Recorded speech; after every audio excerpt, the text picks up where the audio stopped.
What's up, everybody? Welcome back to the channel. If you're new here, hit that like button, hit that subscribe button, and do all that good stuff because it helps me out, especially if you're interested in politics. You want to follow this channel because that's all I cover is political news, pretty much. That's all I do. Oh, and by the way, I want to get to something right quick. Mr. John Broker, if you watching, which I'm pretty sure you will be, I know sometimes that communication through text can leave out emotion. I'm enjoying our back and forths, our little arguments we've been having. Keep those coming. I love them. Thanks, man. Thanks for watching, and thanks for hanging in there. Because, man, most people don't do stuff like that. They go to the other side and you know, we ain't going to get into all that. I ain't going to spill no business, but I appreciate you a lot. But anyway, let's go ahead and get into the video today. So we got some more funny business going on up in Congress. Of course, this has been going on for a little while, and I've been covering it here and there, but I came across this article, and it breaks some stuff down. So I had to do it, man. We have to go there. So if you want to know how to get a Speaker of the House ousted, stick around. Representative Matt Gaetz is threatening to oust Speaker Kevin McCarthy, and he says it won't be easy. From what I can tell, it might not be that hard, but let's get into it, y'all. How would you be different as Speaker compared to Mr. Boehmer? A reporter asked then House Majority Leader Kevin McCarthy in September 2015 as the California Republican pursued and eventually gave up his first attempt at speakership. McCarthy laughed while standing next to outgoing Speaker John Boehmer, who had just stepped down after facing a threat of removal, and joked that he was from a different generation and wouldn't be as tan, whatever the hell that means.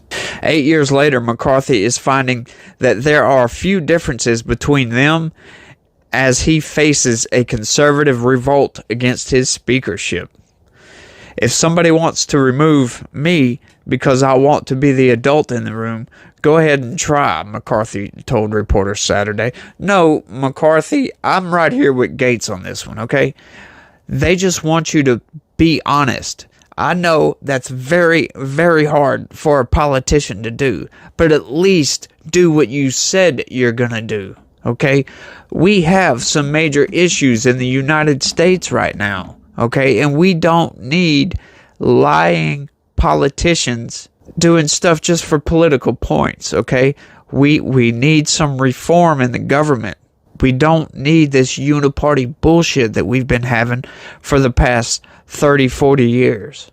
We don't need it now. We need to get things rolling. We need leaders who will lead and not just fall in line. That's why you're being ousted, McCarthy.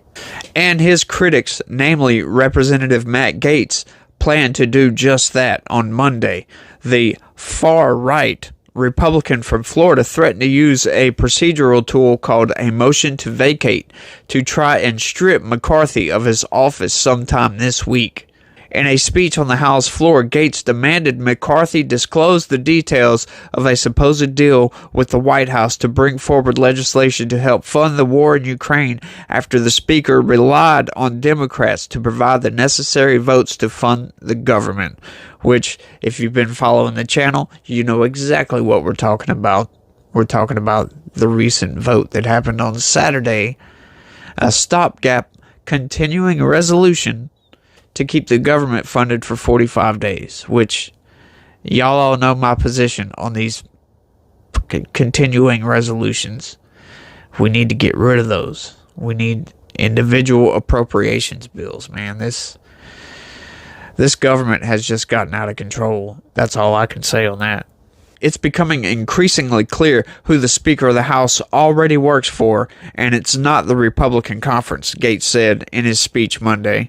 Brushing off the threat, McCarthy told reporters at the Capitol, "I'm focused on doing the work that has to be done." No, you're not. You're only focused on continuing resolutions and doing all this other BS. If you were focused on the work that you were supposed to be doing, that you would have had these appropriations bills worked up. You would have been doing that ever since you became Speaker. But instead, you've been playing around, doing all these investigations on Biden, wasting everybody's time, because we all know they're not going to go anywhere, because Washington, D.C. is a bowl of corruption. Let's move on. McCarthy said there was no side deal on Ukraine, noting he has not spoken to Biden. Instead, he said he was asked to ensure the transferability of existing funds continues, and said if there's any problem with that, we'll fix it. Here's what to know about how the House can remove a speaker. What is a motion to vacate? The rules of the House allow for any single lawmaker, Democrat or Republican, to make a motion to vacate the chair, essentially an attempt to oust the speaker from that leadership post through privileged resolution. It's a rare and strong procedural tool that has only been used twice in the past century. But in recent years, conservatives have wielded the motion as a weapon against their leaders. In January, McCarthy hoped to appease some on the hard right as he fought to gain their vote for Speaker, agreed to give us as few as 5 Republican members the ability to initiate a vote to remove him. But when that wasn't good enough for his critics, he agreed to reduce that threshold to 1. The system that has historically been the norm. Yeah, see? Already, right off top from that, more corruption. He's trying to make it harder to oust him. That's what all people do. Once they get that power, they let it go to their head, and they try to keep it. Come on, that's flashing lights, people. We can see this. Proponents of allowing a single lawmaker to file the motion said it promotes accountability, noting its long history in the House. The last use of the motion was in 2015 when Mark Meadows of North Carolina, a Republican who later became Donald Trump's White House Chief of Staff, introduced a resolution to declare the Speaker's office vacant. 2 months later, Boehmer said he would be stepping down. No Speaker has ever been removed from office through a motion to vacate. How does it work? At any point in time, a member of the House can introduce a privilege resolution, a designation that gives it priority over other measures, to declare the office of the Speaker of the House of Representatives vacant. Once the motion is introduced, the lawmaker can walk onto the House floor and request a vote. Such a request would force House leaders to schedule a vote on the resolution within 2 legislative days. But there are procedural motions that members of either party could introduce to slow down or stop the process altogether. If those tactics were to fail and the resolution came to the floor for a vote, it would take a simple majority of the House, 218 votes, when no seats are vacant, to remove the Speaker.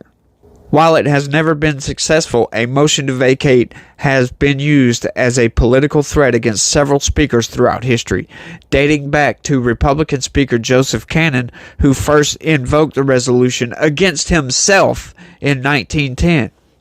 The effort failed as his fellow Republicans voted overwhelmingly to keep him in as their leader. But by calling the bluff of his detractors, Cannon was able to put them on the record and end the threats against him. That sounds like a pretty genius move. Try to get yourself thrown out, then have everybody that's on your side vote for you just to prove that they're loyal to you. That's funny. I'm telling you, man, politicians are a breed separate than everybody else. There are many failed politicians out there, though. I've got a friend of mine, I ain't gonna name no names, but he exaggerates everything, man. It's like we had this rule of 5 when it comes to him. Anything he says, divide it or multiply it by 5. Like he said, oh man, I had 2 flat tires. Well, divide that by 5. He didn't have any flat tires, and somebody actually gave him like 3 tires. So yeah, I know somebody that's like that. I'm sure we all know somebody that's like that. He's a good guy, though. Down deep, he's a real good guy. Tommy, if you know what I'm talking about, what's up? In 1997, Republicans, frustrated with then Speaker Newt Gingrich, considered trying to oust him but eventually decided against it. Most recently, the mere whispers of a motion to vacate forced Boehmer out of office and set McCarthy on the path to leadership post he has today. Who is trying to oust McCarthy and why? Just like for Boehmer, the call for McCarthy's removal began with just one man, Matt Gaetz.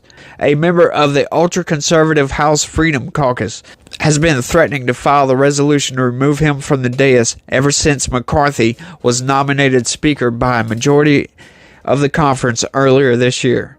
Gaetz is among 20 or so members who voted against McCarthy round after round as he fought to become Speaker, while others eventually relented and voted in favor of McCarthy or President.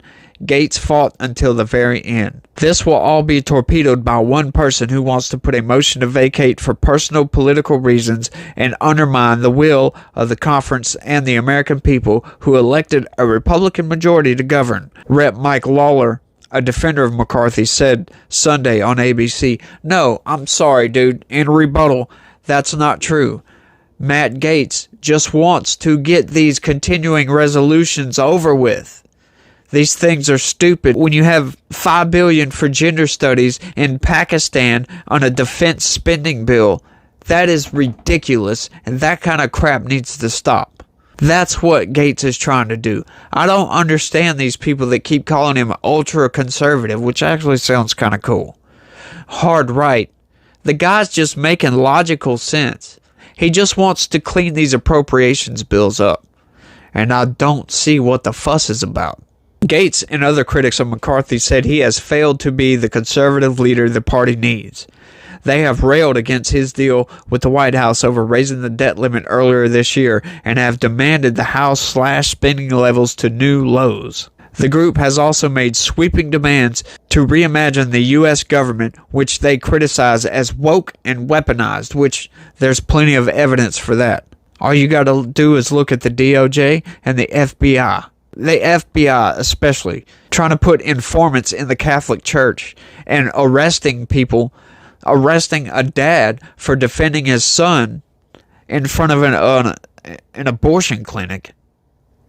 There's case after case. I'm not going to sit here and go over all of them. But the government is woke and weaponized. When we have the army putting on drag shows and drag time story hour for kids on army bases, you don't think that's a little bit woke? I think it's woke and it's weaponized, and I totally agree. Does a motion to vacate have the votes to pass? As of right now, it's unclear, but there's reason to be skeptical. No matter how loud or disruptive they may be, the anti-McCarthy faction is only a small minority in a Republican conference that is mostly supportive or amenable to him remaining Speaker. That's right. Just submit. Submit to the man. That's all you got to do. Another problem with the push to remove McCarthy is that there is no clear consensus candidate to take his place. And lastly, and maybe more importantly, Gaetz would need the support of most Democrats to oust McCarthy if the motion ever came to a vote. And it's far from certain that they would join him. The one thing I agree with my Democratic colleagues on is that for the last 8 months, this House has been poorly led, and we own that, and we have to do something about it, Gaetz said on the floor last week. And you know what? My Democratic colleagues will have an opportunity to do something about that, too. And we will see if they bail out our failed Speaker. Gaetz has been speaking to the House Democrats from across the ideological spectrum in recent weeks, trying to assess what kind of support, if any, he would have from those across the aisle if he were to file his motion and it came to the floor. We haven't had a discussion about any hypothetical motion to vacate, Democratic leader Hakeem Jeffries said at a news conference Saturday. We'll cross that bridge when we get to it. If they ousted McCarthy, what would happen next? The House would enter uncharted territory if a motion to vacate effort against McCarthy were to pass the full House. The Speaker of the House, under the rules of the chamber, is required to keep a list of individuals who can act as Speaker pro tempore in the event the chair is vacated. The list, which is oddly written by the sitting speaker at any given time, remains with the House clerk and would be made public if the speakership were vacant. The first person on that list would be named Speaker pro tempore, and their first order of business would be to hold an election for a new speaker, just like we saw with the original vote for Speaker of the House. I don't know if you guys followed that, but it was pretty much the clerk ran everything. It was kind of weird.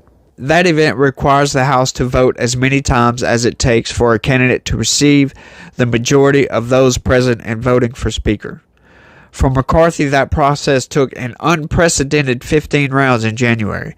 New candidates for Speaker could emerge, but there's also nothing to stop Republicans from nominating McCarthy again, which, in my personal opinion, that's probably exactly what would happen. We wouldn't go anywhere, to be honest. It would probably come down to the few votes again, just like it did this last time. But we need to get something through to Kevin McCarthy, and I don't know how we're going to do it. We need to stop the BS. I don't know why these politicians are playing these games like this. He's talking about I'm the adult in the room. No, man. If you was the adult in the room, you would notice all this bullshit on these appropriations bills, and you would have started cleaning it up months ago when you became Speaker of the House. So, don't give the American people that bullshit. We don't want to hear it. All we want from the House is to balance the budget. Please. Get spending under control so the inflation will come down. I mean, that's pretty much what we send y'all there to do anyway, is to keep the government funded. We already have plenty of laws on the books. We really don't need any new laws, to be honest, in my opinion. We have too many laws as it sits.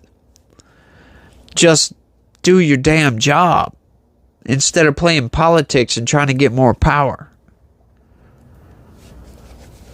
That's all I got for this one, y'all. Thanks for watching. Like I said, if you're new here, hit that subscribe button. And for everybody else, well, everybody in general, hit that like button. If it helps any, every time you hit that like button, I get punched in the face. How about that? I bet you hit the like button now, won't you? Anyway, have a good one, y'all. Peace.